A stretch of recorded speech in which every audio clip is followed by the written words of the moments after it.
What is up, everybody? Welcome to another edition of the Evil Ewok podcast. We are all here once again, Kat, Zach, Alex, and we are coming fresh off of Mandalorian Season 3 and a surprisingly good Bad Batch episode. Freaking amazingly good. I'm pissed off about how good it was because we just totally ignored it and was like, everything's going to be filler and it all sucks now. And then they surprise us with like what should have probably been the very first episode of the show, right? I know. And we'll get into that. But let's see who's in. We got Fulcrum, Alice, Sal, Alice Quick Poker. Dedicated. Alice canceled a work meeting for this? Wow, Alice is really coming around. She's not just like appearing. Okay, chat. This is the kind of mentality that we need from you guys every week. We need you to sacrifice any life you have to always be here whenever we go live. Yes, it's in the contract that you all signed. You all signed it by. Well, you signed it. That's all. Yeah, that's all you have to know. We got Sal, Quick Charlie, Poker, Charlie, Fulcrum. Dude, it's been a minute. Quick Poker with a hot take. Wait, Fulcrum. I'm so sorry, dude. Are you Fulcrum, or are you like the other Fulcrum? Not that that's a bad thing, but are you? I think that's Fulcrum. One of the Fulcrums is Yoda on a table, Fulcrum. It's Fulcrum. Some dark humor. It's probably Fulcrum. Yeah. It's not like I'm a CEO of a company, so it probably doesn't impact. You should be though, Alice. You should be. Alice, have you seen Succession? You see the new trailer, Alex? I low-key was gonna text you today and be like, do you actually want to do like watch parties? I know. I'm so effing excited, but so sad. I would actually be down to do it. The only thing is I love watching with Amanda. So we can maybe like do like a rewatch party. Yeah, or even just like a stream. Or just like a stream where we talk about it. Zach, you like it too, right? I watched like 2 episodes from season 3. I need to finish season 3. Okay. So I'll do that. I can do that by the time. Get ready. In the Star Wars realm, we had quite a bit of probably the most content we've had in a while this week. It's a good day to be a Star Wars fan. It was a good day to be a Star Wars fan. But let's start with the Mandalorian season 3, episode 1, chapter 17, The Apostate. All those titles connected together. Right. Alex and I talked about it a little bit afterwards. So as per usual, Kat, what were your overall thoughts? I actually really enjoyed it. I think what's interesting is like it's certainly it isn't my favorite Mando episode ever. I felt the pace moved and they covered a lot of ground, which was like really surprising. I was like, oh my God, we're going here and then we're going here and then we're going to Bo-Katan's castle. Like, I feel like a lot happened, but for the sake of planting seeds to lay the foundation for the rest of the season, which is like very starkly different from like what the opening episode was for season 2. It kind of was just like a mini movie that at the end of the day wasn't the most relevant to the entirety of the storyline. So like 2 very different season premieres, but it wasn't like I'm not like, oh my God, this was the best episode of Mando ever, but I think it's a sign that like things are going up from here. Like I think they planted good ground for what's to come. Yeah, I agree. I agree with that sentiment, but I want to say welcome, Tmoney, and thank you so much for 18 months of membership, brother. I think you're second only to Charlie. I think Charlie's in first place with that, but much love. Really appreciate it. Long time no see. Welcome back. We missed you, buddy. Team fucking money.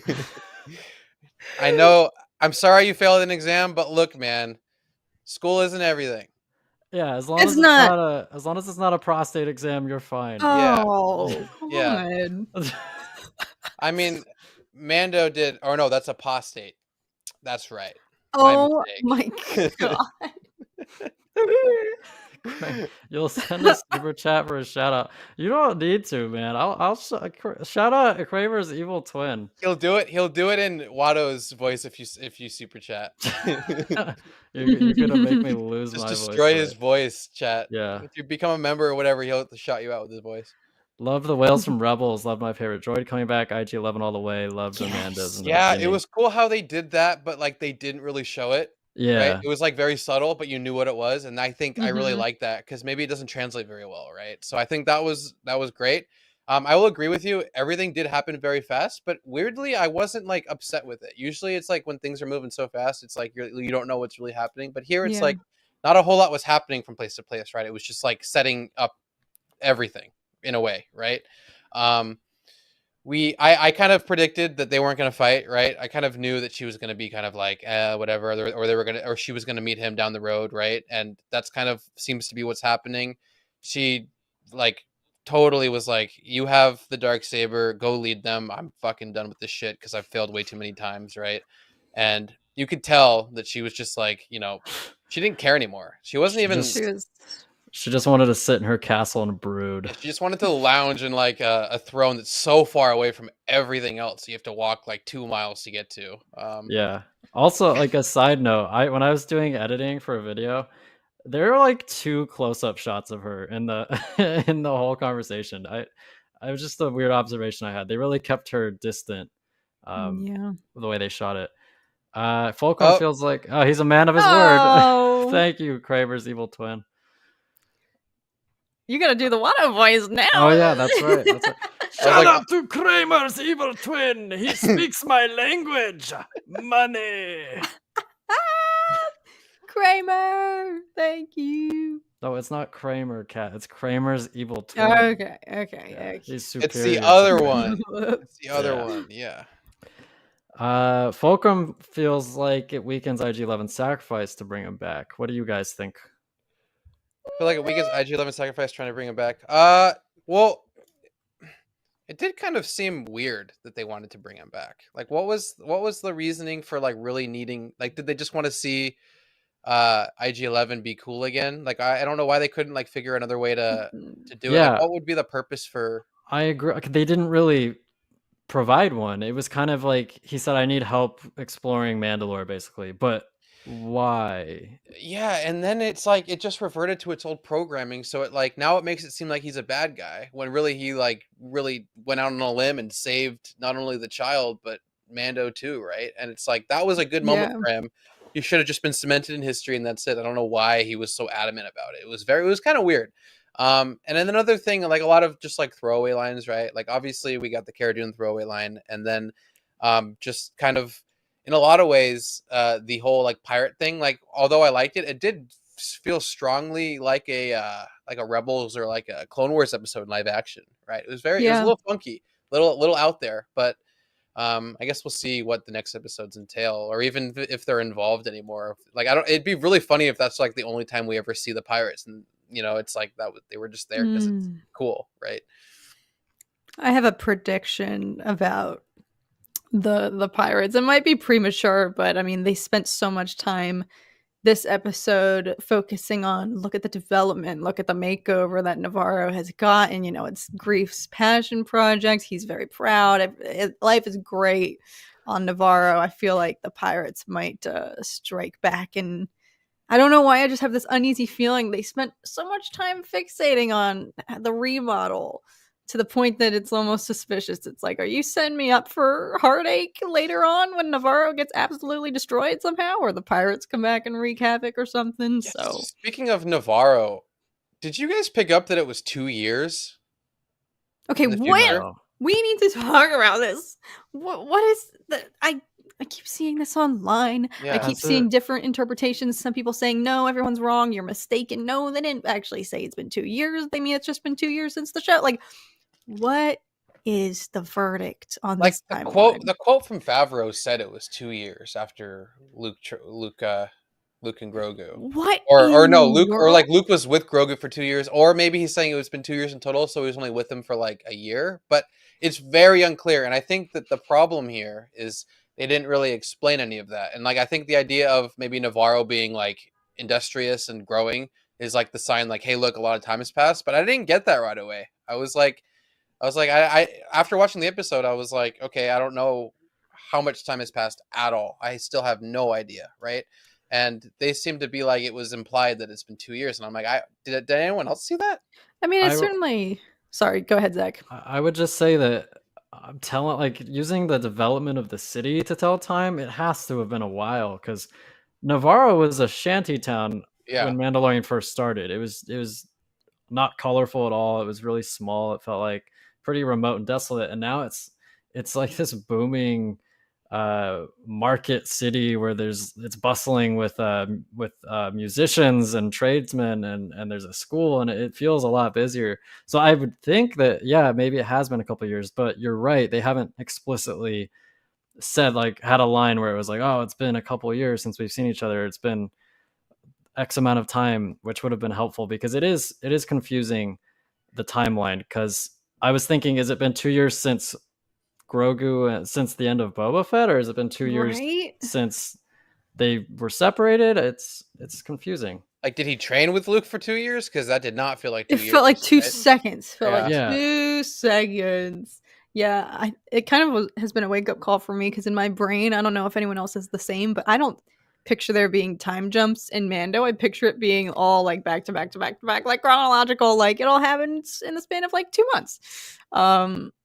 So, but I know that's obviously not accurate. So the only other signifier for me that there was a significant time jump is the fact that the covert of Mandalorians, was seemingly larger. Their numbers had increased versus when we did see them in Book of Boba Fett. There were just the 2 of them, and they were trying to rebuild and literally had nobody else. So that was a little shocking to me to see.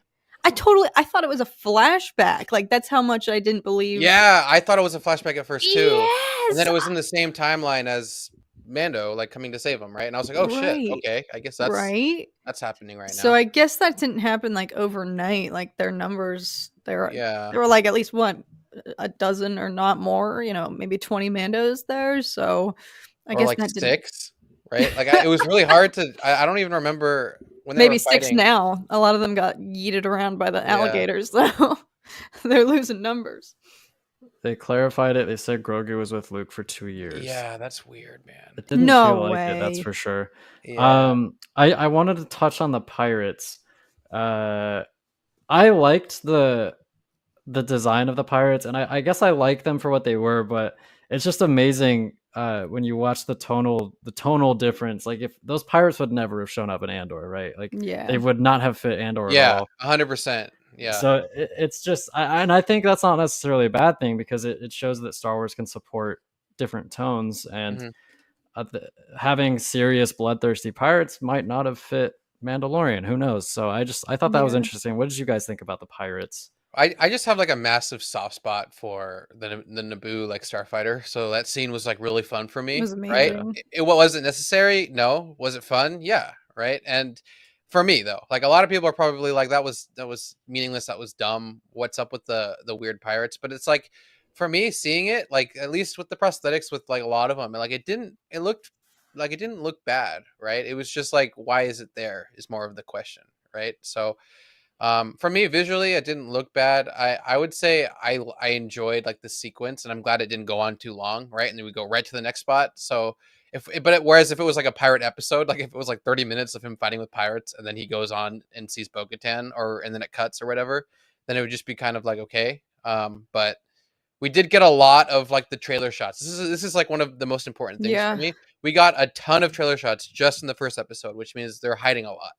And that excites me, right? So I think there's a lot more excitement to be had, and this is just kind of like setting the ground for what's to come. That's so true. Yeah, the pirates, like, it hit me during the show. I caught myself being like, because we're fresh off of Andor, like, that's the closest, live action thing that we've gotten. So my mind just kept going to that, but I stopped myself, and you're exactly right. You got, like, they're different tones. They're definitely 2 different, like, shows, different vibes. So I think the pirates totally fit.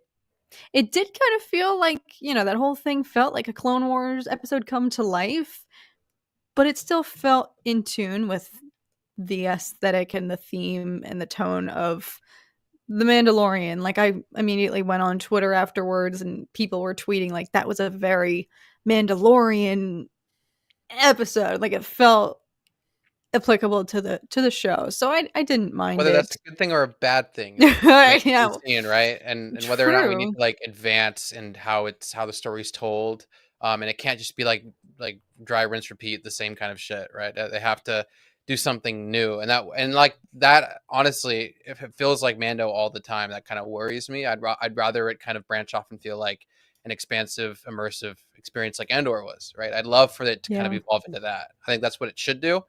But I guess we'll see.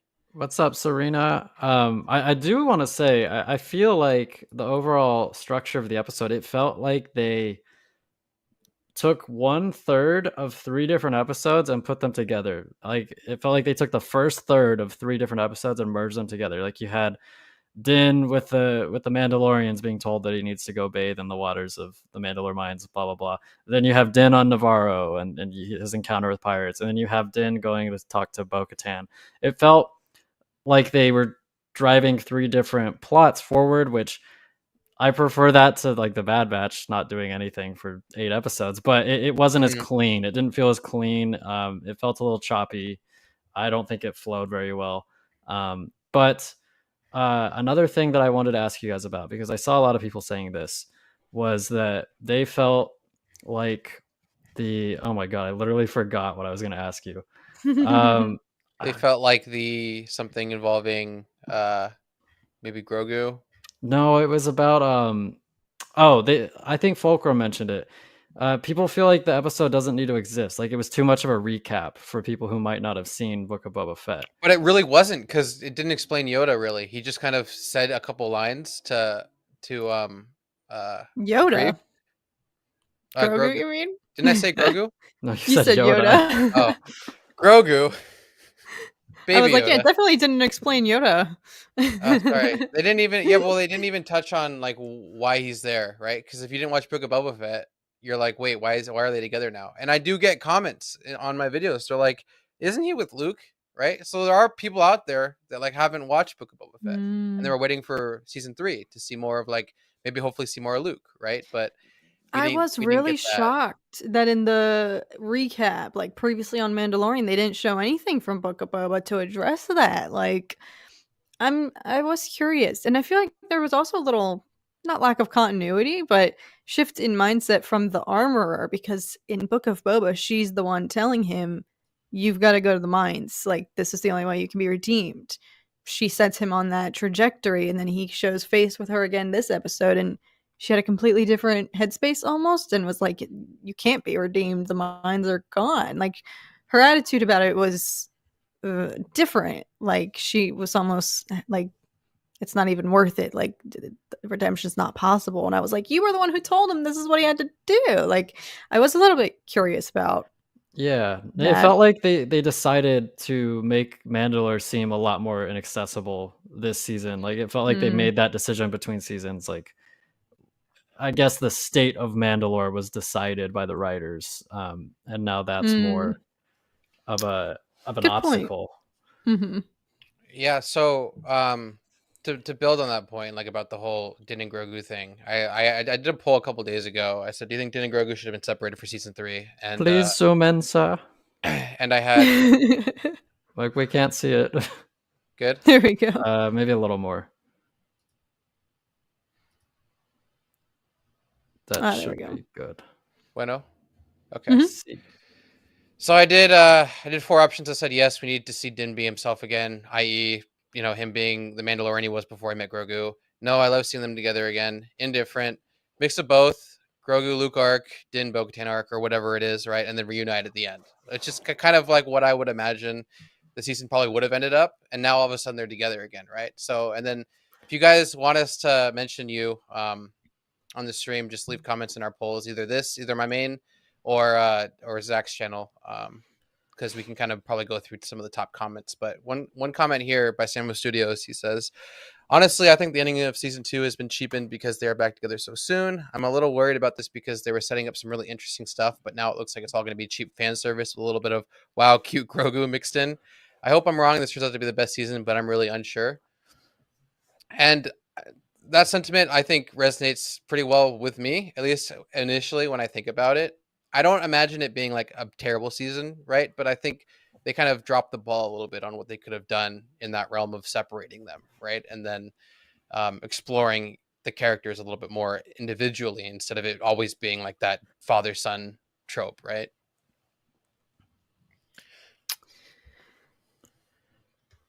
Barb says the episode didn't reel me in like I thought it would have. It felt a little like a Book of Boba Fett catch-up episode. I think in aspects, yeah, particularly the whole you're not a Mandalorian anymore. You need to go. I need to go redeem myself.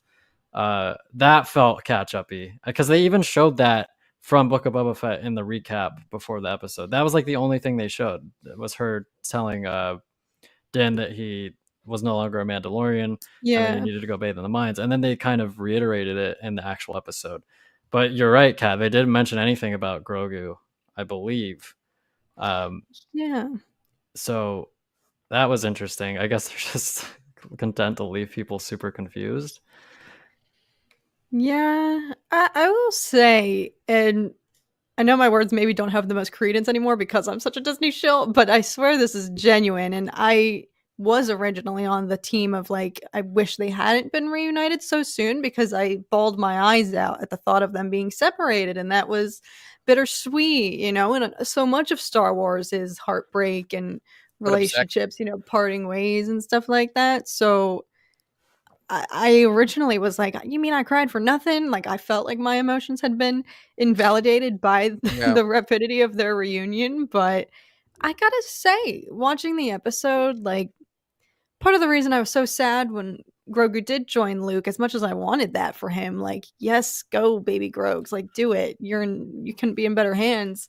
Yes, queen. Like, I was upset at the thought of not seeing him anymore because he is such an integral part of the show from day one, from the beginning. It's been about him. So I admittedly, as soon as, you know, we saw the two of them again together in this past episode, I was like, I'm actually like glad that he's back because it wouldn't feel like Mando without him. And I think he adds a new dimension to Din, you know, having a paternal side now.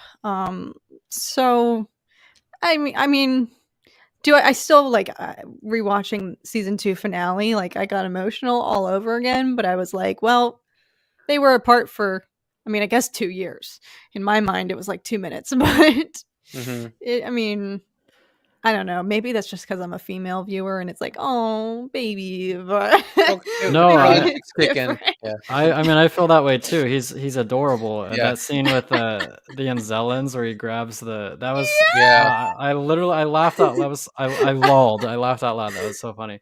But he literally lulled. Guys. I literally lulled. But I guess to kind of argue with that, I feel like it would have been an interesting opportunity to explore having them be separated for a while. I really regret that we don't get to see that, as much as I love seeing them together, because I felt comfortable. If anything, this episode felt comfortable.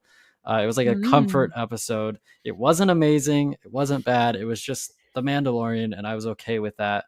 But I do wish that we would have gotten to see them dealing with being separated from each other for the first time since episode 1 of the show. So, I mean, there definitely was a darker tone while they were separated based on, I mean, as indicated, I guess, in Book of Boba Fett, it looked like Din was going back to bounty hunting and literally chopping people in half with the Darksaber. Like, Grogu wasn't around for that. Like, I'm sure he was on a darker path doing sketchier things, you know, without Grogu. So I do agree with that. Like, plus, I think it could have been further character development for him, like seeing him missing Grogu too. Like, we all would have been feeling that with him, so it would have been neat to see. Like, I don't know. I'm fine both ways. Now that we've seen it, I'm kind of just like, I'm happy Grogu's back. I don't really care. I mean, you gotta love him. It's insane how cute he is, and it's all good. But it's just like when you sit back and like think about it, it's like the opportunity for what could have been from a different point of view, if you will. Right? It could have been something great. So I guess we'll just have to see where this season continues. All right, let's go through some more comments. Like Alex said, I'm going to start putting a pinned comment on every poll I do mentioning like you might be featured on the podcast. But I really like this comment from William because it brings up a good point that I agree with. I enjoyed how they seemed to get the mission of the week premise out of the way, or at least toned down. It seems Mando declining Karga's offer to do his own thing is emphasizing his priorities. He knows what he needs to do and how to do it. I'm expecting him to make a few stops before he goes to Mandalore, or maybe he leaves and goes back. But I'm happy with the way the season started. Just throws us right into the thick of it. It felt a little too short, though. What do you guys think about that? Do you agree with William or do you disagree? Really good point, actually, William. That's an amazing observation. Yeah, because pull that comment up again. Just really he's spitting facts. Because a big formula of the show has been Mando's trying to do mission A, and then he always gets sidetracked with mission B, helping other people. And then there's a C and a D that pop up every now and then. Right?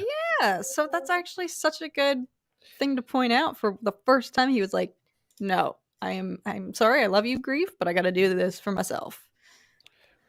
It would just be cool if we had like episodes where we have more perspective, right? If we have something that's always about Mando and Grogu, right? It just feels limited, and that was like the intention in the beginning, but now it's so much more, right? And I know they're trying to expand, and I think a good way to do it would just have like partial episodes where we kind of look into the idea of like Bo or other Mandalorians, and then like how their stories intertwine, and just things like that would make it really interesting, because I feel like there's only so much you can do if we're gonna constantly have Mando go after something with Din and with Grogu, and then they're always inevitably going to survive because you can't just kill them, right? So it's like it definitely needs to break that a little bit at least. But I think him saying, yeah, the mission of the week premise was great. I agree. A few spots before he goes to Mandalore, or maybe he leaves and goes back. I'm happy with the way season started. Just throws right into the thick of it. Yeah.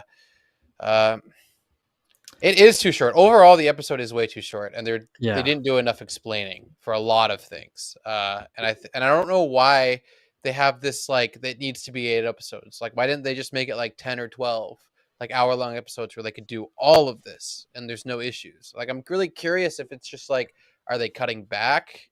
Like, what is happening with the funding for these shows? Because HBO is never going to have a 35-minute opening premiere episode. There's no way, right?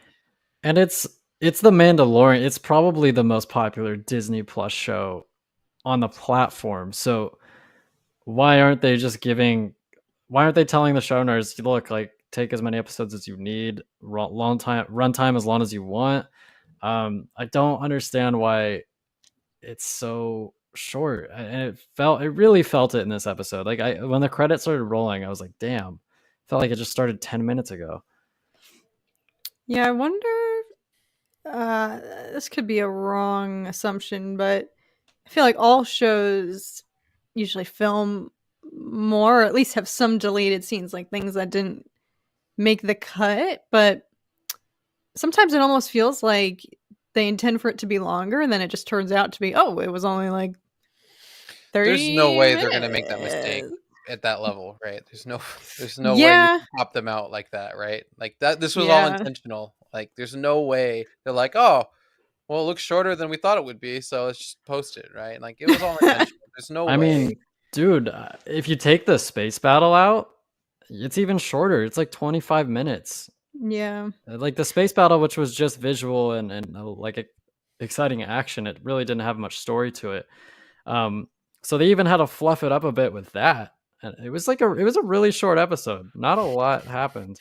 I keep going back to what you said on Tuesday evening, though, Alex, which I actually like. I just keep fixating on this because you're so right. Like, I would rather have, for example, season 2, episode 1 is one of my favorite episodes of the entire Mandalorian series. It's freaking amazing. Like, I love it.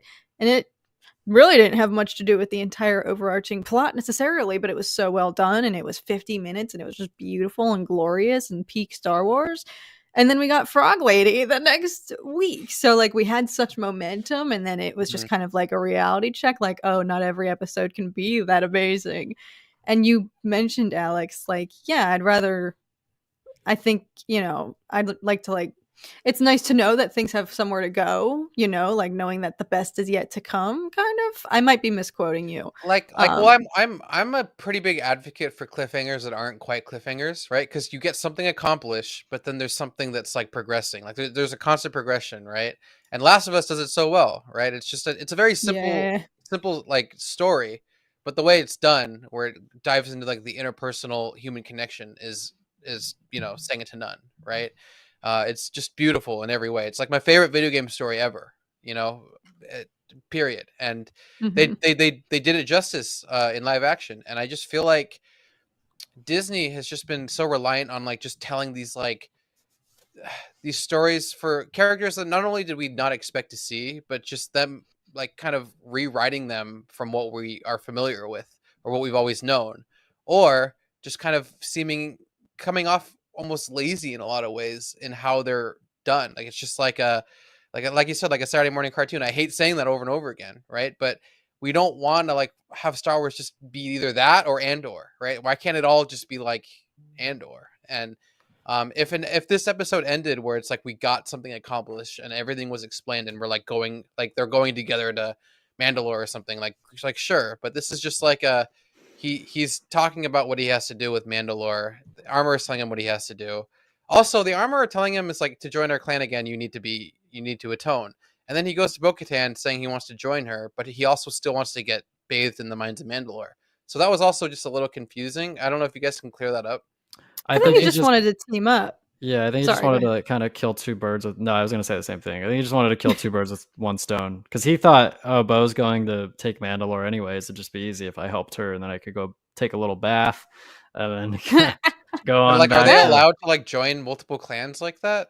Like, I mean, is helping somebody joining? I think he meant join you as in like, let's do this together. Let's not sign a contract, but let's help each other. Yeah. I want to help you, but not in the legally binding way. Also, later, Aden. I took away from that, and I'd love to hear what you guys think. I think one thing that they really did establish in this episode, like you were saying, Zach, like maybe they just decided to ramp up the severity of like how much of a challenge it's actually going to be to go back to Mandalore. My takeaway was like he's trying to revive IG. He went to Bo and was like, "Hey, I'm here to join you," but also with the self-serving intention of I got to go there anyway because I got to redeem myself. So like let's tag team and get this done. Like my impression, my takeaway is that I feel like they built up very subtly that Din does not want to go there by himself. Like it might be that bad that he needs backup. Like he knows, I don't know. That's the takeaway I got. Like it must be so bad there that like even he is scared to step foot on the planet alone. But as far as we know, it just sounds like it might be poisoned. But why would you need IG-11 to... Like he's an assassin droid. Like it's not like they mentioned like, oh, there's freaking like mythosaurs roaming around on the planet, or there's pirates or whatever. They didn't mention any of that. They're just like, yeah, it might be poisoned. So I just think that it was a little inconsistently written, and like in terms of like what they were trying to explain about Mandalore. I'm very curious to see what it looks like now. We haven't seen Mandalore really in live action all that much. So this is huge, like whatever they choose to show us, even if the whole planet is glassed as they said. Yeah. And I wonder when we're gonna see what was... Kat, can you remember what the bet was? Because we were talking about this literally after the stream and we could not remember. Oh, we were talking, I think we had several bets. One was gonna Pershing. be Coruscant. Yeah. What episode we're gonna see Coruscant? I guess that what it was? I'm out. Cat lost. Yeah, I totally thought it was Bo, and I was like, dude, do we just have to pay out Cat right now? No, I thought the same thing. I was like, did I just win the bet? But then I remembered like, oh no, I think it was Coruscant, and I like had some weird unwarranted audacity to be like episode 1. So I think I am eliminated. We should do a more realistic one. That is realistic. Let's do... We could do when we get the Grogu flashback. Yeah, let's just do that. Ooh, yeah. Money! Speaking of bets. I'm gonna say 5. I'll say 4. Cat's That just like leaves me with 2. 6. I guess you gotta go with 6. Cat's Every checking with cat her makes just sources leave it at in there. Lucasfilm. I mean, I'll go with 6, I guess. So there we are. We got 3 in a row. All right, we'll see. Full plot up of episode 2 is going around, so be careful if you don't want to know or just read it because it's Thank cool you as for the fuck. warning. I don't want to know Gafcon, but appreciate the heads up. How did it get out? Yeah, I'm curious. I haven't even seen any sort of rumor or leak about runtime. Kat, what did you say? What episode? 6 for flashback. And Zach, you said what? 4? I said 4. Charlie also says 4. Yeah. Let's go, Charlie. 4 squad. Let's go. Wow, no one wants to side with me. Everyone's like Kat or Zach. 5 is too safe. We do have our own I like show. to play it safe sometimes on my bets. Because I like to make money. For the record, everyone calling out the armor and her cult for being extremists, but really have not seen them do anything bad or wrong. The most hardcore thing they do is keep their helmets on. That's a good point, Sal. As far as we know. As far as we know, which is why hopefully they explain that. But Bo-Katan has never really elaborated. She just kind of throws around like, oh, your cult is divided Mandalore. Your cult gave up on Mandalore. Plus, we've never even heard of the Children of the Watch until Mandalorian, so they do have a lot of splaining to do. My takeaway: she speaks about them with such disdain, and even Colton's just the biggest troll in the world, dude. But I love him so much. The helmet stays on, babe. I'm sorry. Barbs. Barb coming at it.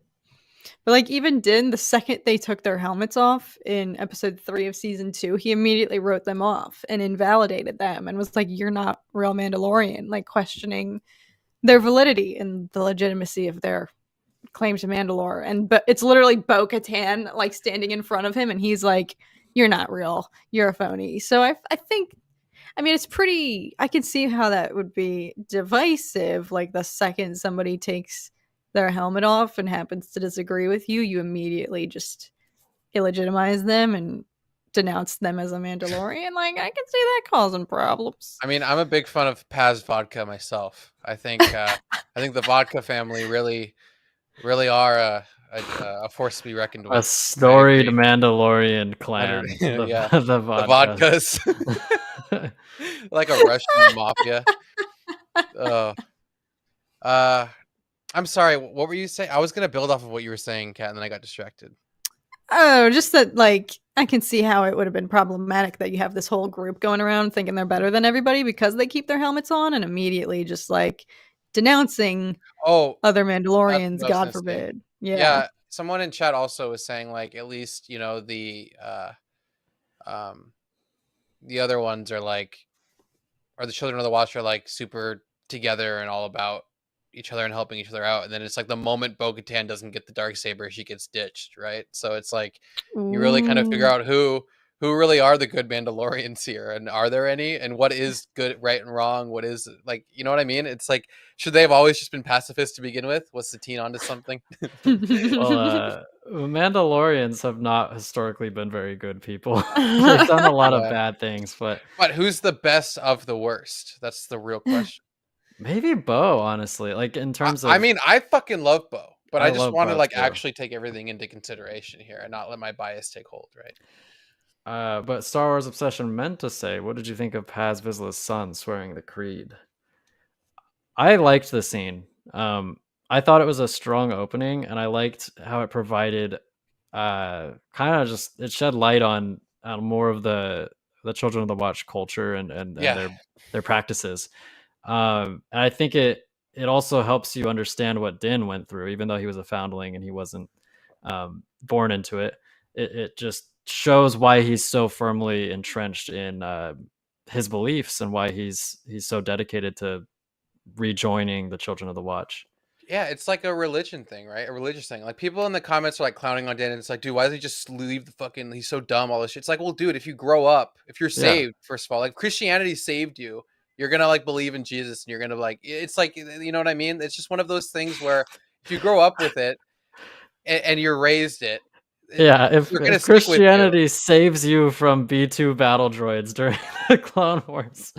I was just trying to draw a parallel to real life, right? No, it's it was just funny. It's just like, I mean, it was similar to a baptism. They were about to dunk him under the water when the gator came out. And then the atonement is like similar to confession, right? And it's like one of those things where it's the tropes of religion. It's there, and it's like it's part of your life, and like leaving it, it's just not. It's out of the question, right? Unless you like are for some reason removed completely from the religion as a result of seeing something you don't like. You know, like I was Catholic for a long time until like I just kind of stopped practicing, right? But it's just one of those things where there are things where you do evolve and you do change. But for Din, it's still a very powerful part of his life. And I feel like for people clowning on him for his beliefs, it's the same thing as people clowning on people for religion, which is just a bad argument, right? He's not doing anything to you. He's not saying you not believing in it is dumb, right? So why are you clowning on him?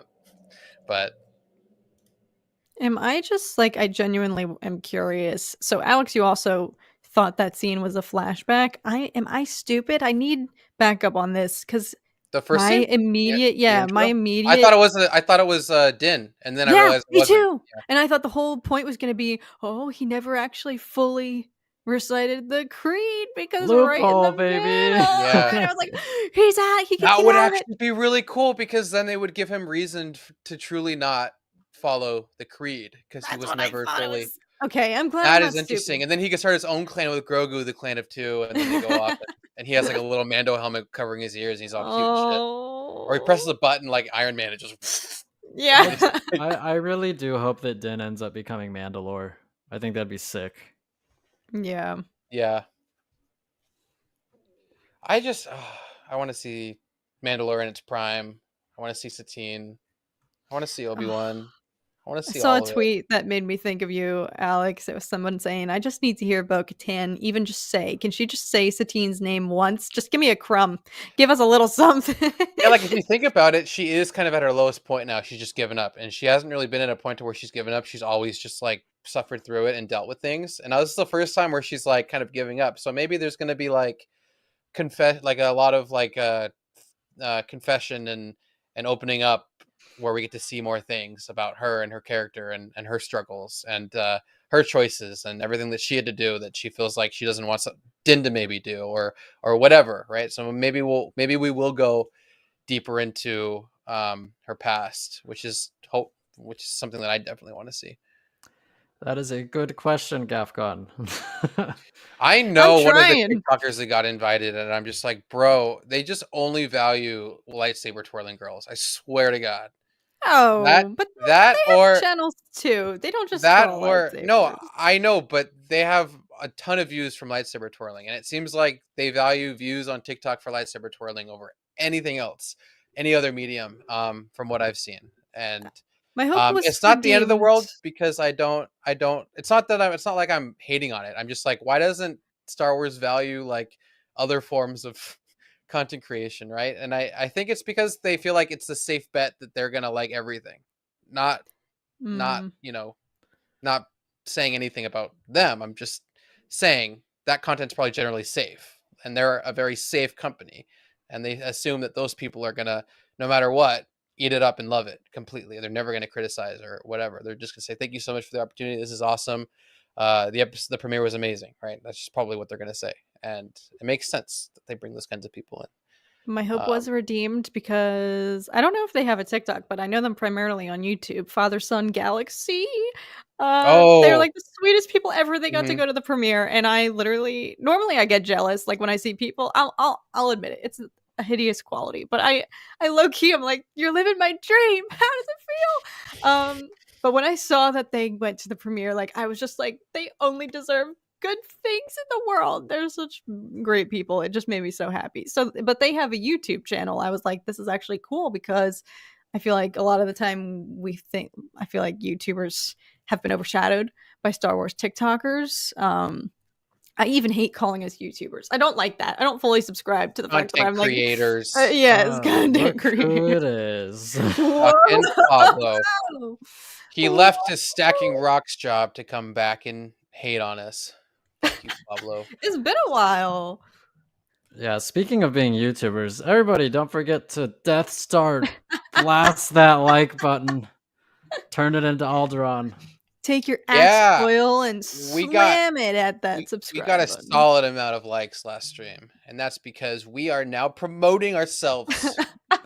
Because we actually ask for them now.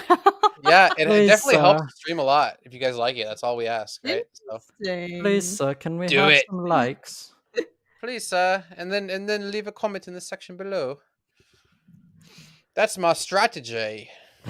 Liking the stream is my strategy. If we compare Mandalorians to... Okay, you took it away from me. No. If we compare Mandalorians to the old medieval knights, Din should be able to take off his helmet in front of his clan and family. So in theory, Din should be able to take off helmet only in front of Grogu. Well, I'm not sure if that's how... I don't think that's how it works. I think they legitimately can't take the helmet off at all. I wonder if they super glue it. He like does the...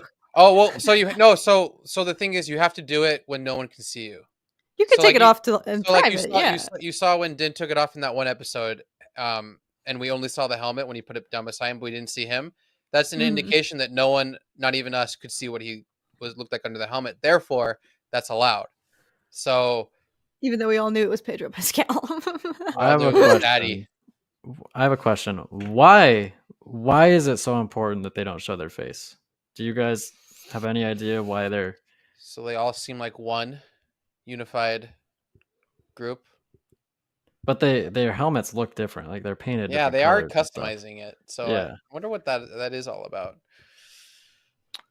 Chat, what do you guys think? That's a good point, Alex. Like you eliminate your identity, your individuality as a person because you become part of the unit as a whole, and you would do anything regardless of what your brothers and sisters look like or any differences you have. Like you don't give a crap. Because you're all just one team. I don't know. I've actually never thought about it. They just have like those caps, those party caps, and they have a feeding tube. They just use like you know what I'm talking about? They just put it under. Yeah, like college football games. That happens when a kid's head grows to someone just grows. It's super glued to his head, so as he grows, it grows with him, and it just becomes part of his head at that point. You know, that's a good. That brings up an interesting point, Fulcrum. Why I feel like it would be more practical for them just to wait until the kid's like 18, to where your head's not going to grow anymore, so that you don't have to forge a new helmet. When does the human head stop? Isn't it like 25? Isn't it like 25? Our brains. I will look our brain it up. When fully does the develops. human head stop growing? This is for some of us, it stops growing way earlier than others, but that's beside the point. This is the information you come to the Evil Ewok podcast to learn, everybody. All right, everybody, listen up. Head length reached full maturation at 10 years in females and at 14 years in males.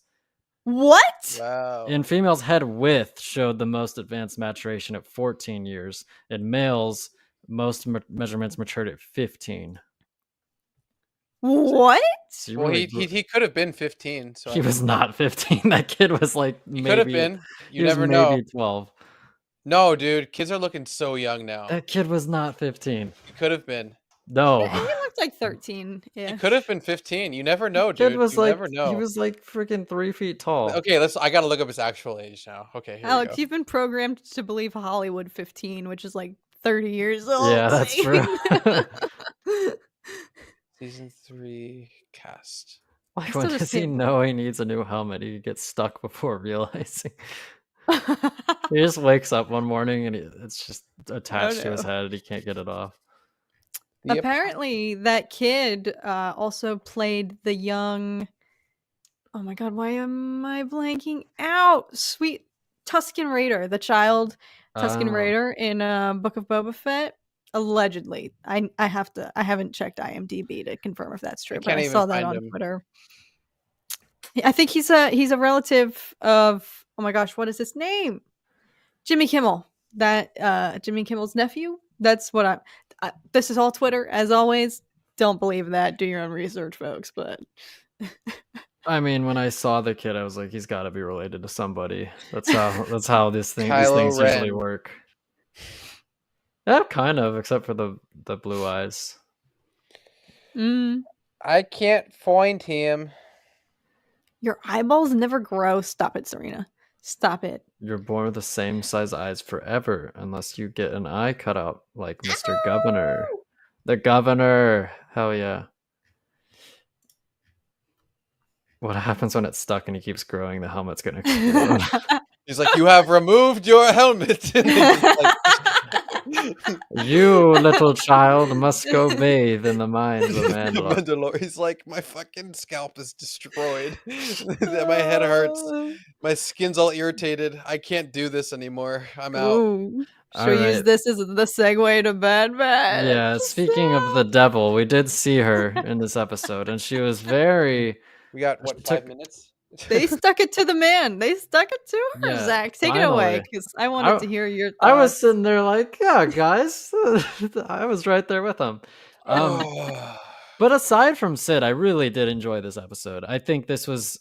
I was telling Alex, this was probably the only episode this season that has genuinely surprised me, in that I was so convinced it was going to be a filler episode that the fact that it wasn't, and that it gave us this new villain who's really creepy, and it gave us the Zillow Beast, and it gave us really finally seemingly an overarching plot that I don't know why they waited 11 episodes in to divulge this information to us, but I'm glad that it's here now. But I love this episode. I would, in terms of the Bad Batch, I'd give this episode like a 9.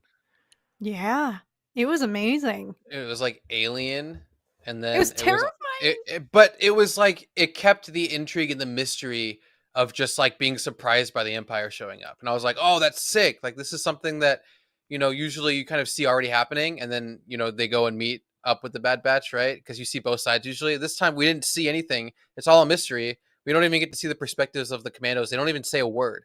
They just show up, do their job, grab them, and then leave like special forces. It was so fucking sick. And that's something that like I've been wanting to see for a while, right? Like the power of the Empire, the efficiency of the Empire, like just all of that we got to see for firsthand from like the Bad Batch's point of view, right? Obviously they know, but for us, like we kind of get to see post Order 66 and everything they're trying to do to kind of usher in this new era of the Empire. And this episode was like a good starting point for that. And I wish it was like where the whole show started, because we would have been in a much different situation if this is just how it started, right? Yeah, as that final, it literally happened in the final like 5 seconds, the planting of, oh, they're gonna hunt down Omega now. It's like, yes, like where was this? I needed this kind of construction in the series so far, like this whole time, like season 2 here. But this episode was incredible, and we only have what, 6 left? Yeah. 6? Yeah, we saw what episode was that? 11? 11. Yes. So is it 16? 5. We have 5 left. Yeah. Yes. Holy shiz. Sorry. Yeah. So I can't say I really liked it, and I feel like the trajectory of the show, honestly, even since that mid-season, kind of climax there, that we all were like, oh my god, how are they going to top this? Like, they've continued to have really exciting episodes since that, I feel like. So I feel like the latter half of the season here is on a great trajectory. My only qualm was I really thought, because they were sending special forces to the village, I thought for a second that maybe they were going to be like, oh my god, they're in proximity with Crosshair again. I thought there was maybe going to be like some didn't even see him. Where is he? Can they bring him back? Bring my man's back, please. It's insane. He's been in one of 11 episodes. Yeah. I didn't get the memo about how much everyone liked him. I bet you they assumed he was just kind of like a one-off character, and they're like, we don't really need to show him. I genuinely don't. I don't understand a lot about the decision making behind the Bad Batch this season, but I don't understand the lack of Crosshair at all, because in the wake of season 1, he was widely regarded as probably the most interesting character, and just not to use him. The voice too is just like, yeah. shit. To not use him it's insane. Like, what are you doing? The longer they hold off, the more I feel like it's like, okay, there's such a buildup. Everybody wants to see him again. Like maybe they have something huge in the works for him that justifies, like, that's gonna take us by storm and blow us away. Like, I don't know. It would have to be something pretty big at this point because we're all like begging for a Crosshair appearance again. But maybe they're saving him for something like really juicy down the line. That's the only justification I can come up with to comfort the fact that we haven't seen him and he's like the best character. Yeah. I was hoping that we were going to get spin-offs with Crosshair and Cody, and then maybe even more with Rex and Echo now. But based off of the fact that once we saw Cody and Crosshair leave the screen, we haven't seen them since. So I really don't think we're going to see Echo and Rex again, because that just kind of seems to be the theme. But I'm really curious where the rest of the episodes are going to go, because like that was a great episode, right? And we're building up to like the whole Nala Se not cooperating, right, and needing to utilize them to control the cloning process instead of being a servant to it.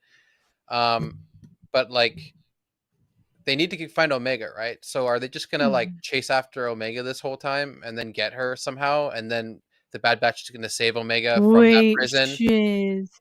Oh my god! If they end with the cliffhanger of Omega being captured, that could be actually sweet. Now I'm scared, Alex. I didn't think about that, and you just said that. Oh god. This episode was so good because it did everything that we've been complaining about for the whole season. And I legitimately, I don't understand why it wasn't the premiere episode, because then you put this first, then you have the somewhere after it, you have the Coruscant episodes, and it makes it so much more intense because all of a sudden the Empire is now looking for Omega, and they're in Coruscant, where it's the hot spot of Imperial activity because it's the capital, and yet they're being hunted by this mysterious doctor dude. It would add so much more intensity to the whole season had this episode been placed earlier on. I don't know why they didn't do that. Yeah, I think the one thing that they did kind of continuously foreshadow that eventually happened in this episode, which we got, was the confrontation like with Sid. That might have been like the one element that would have felt like jarring. Who cares? Like nobody likes Sid anyways. That's been ready for Sid to be gone since day one. Yeah, so. And yet the Bad Batch are still going back to Sid. I literally screamed at my TV because of that. Yeah. I think do we have hope though? Because I think they were like, this is our last mission. Let's just do this and go back and be done with it. Well, they didn't do it.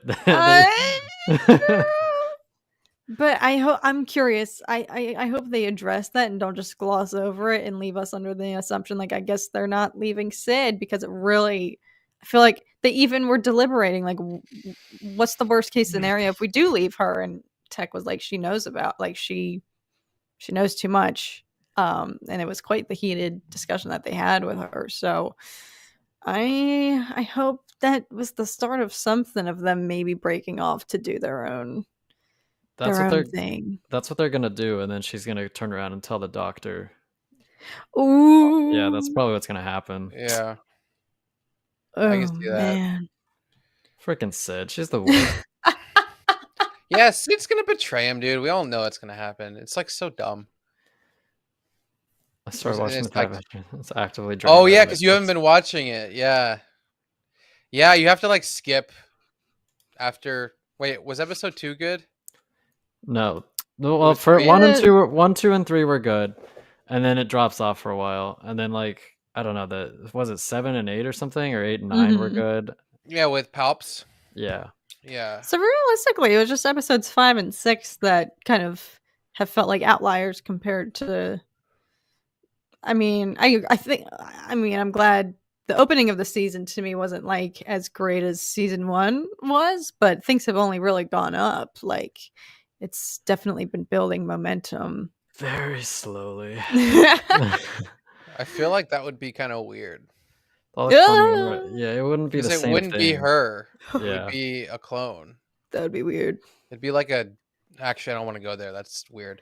Shall we do the emoji? Yeah, let's do the emoji rain and close out. Let's get it. Let me pull up Daddy Tarkin. Okay, let's wait until they can see it. Okay, it's up. All right, chat, get those emojis ready. I'm far when ready. All right, you heard the man. That'll never get old. Yes, Animals. Doritos ready. Is that a crocodile? That is a crocodile. The bathtubs, yes. Oh my god, we got bricks and screws. Guys, we got bricks and screws. I love bricks and screws. How did they know? Star Wars, guys, not my Star Wars. Bricks and screws. And bathtubs. Bathing in the waters of Mandalore. Let's go. You guys are thematic today. Yeah. Whoa. Evil faces and candles and targets. It's a dragon, boys. Dragons. Oh my goodness. Yarn? Straight fire, bro. Whoa. Ninjas. Moons. Let's go. We're like children. We are. We're like, wow. Volcanoes. Look at the colorful stuff.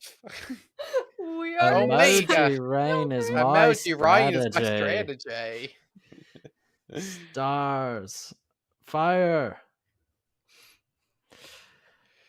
All right, you guys are the best. Thank you, everybody. Remember, if you haven't liked the stream already, and subscribe to all of our channels, yada, yada, yada, generic YouTube stuff. Join our Discord. We love you. Yes, we love you. Good night, everybody. See ya on the next one.